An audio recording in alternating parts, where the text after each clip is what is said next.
When we think of moons, our minds often jump to Earth's large, spherical, and glowing brightly in the night sky. But Mars has two moons of its own, and they are nothing like ours. Meet Phobos and Deimos, the two tiny, lumpy, potato-shaped moons orbiting the red planet. Despite their small size, these moons tell an incredible story about Mars, the early solar system, and perhaps even the origins of moons in general. Let's dive deep into the secrets of Phobos and Deimos. Phobos is the larger of the two, about 22 kilometers, 14 miles, across. Despite being small, it's so close to Mars, only 6,000 kilometers, 3,700 miles, above the surface, that it orbits the planet in just 7 hours and 39 minutes. That means Phobos rises in the west and sets in the east, multiple times per day, the opposite of what we see on Earth. But this closeness comes at a cost. Phobos is slowly getting pulled inward by Mars' gravity by about 1.8 meters every 100 years. At this rate, it's predicted that within 30 to 50 million years, Phobos will either crash into Mars or break apart, forming a thin ring around the planet.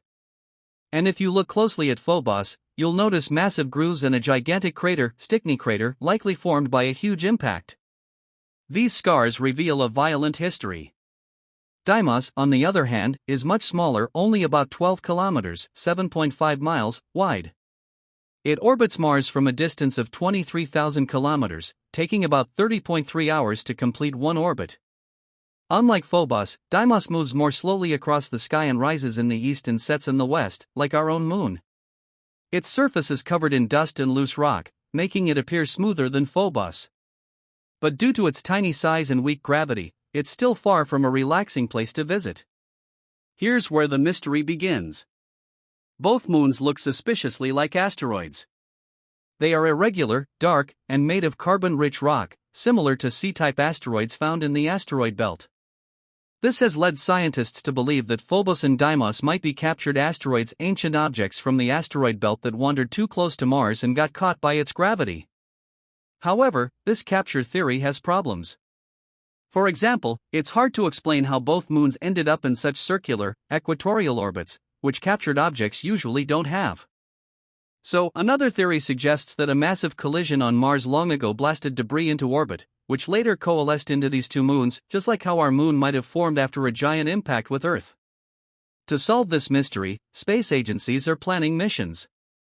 The most notable one is JAXA's MMX, Martian Moons Exploration, which aims to land on Phobos, collect samples, and bring them back to Earth by the early 2030s. These samples could finally tell us if Phobos and Deimos are captured rocks or born from Mars itself. You might wonder, why should we care about these two tiny moons? Because they could hold clues to the early solar system, and how moons and planets form. They could even help us understand the possibility of asteroid-based life transfer, part of the panspermia theory. Plus, future human missions to Mars might use these moons as staging grounds, due to their low gravity and accessibility. Phobos and Deimos might be small, but in space exploration, even the tiniest rocks can unlock the universe's biggest secrets.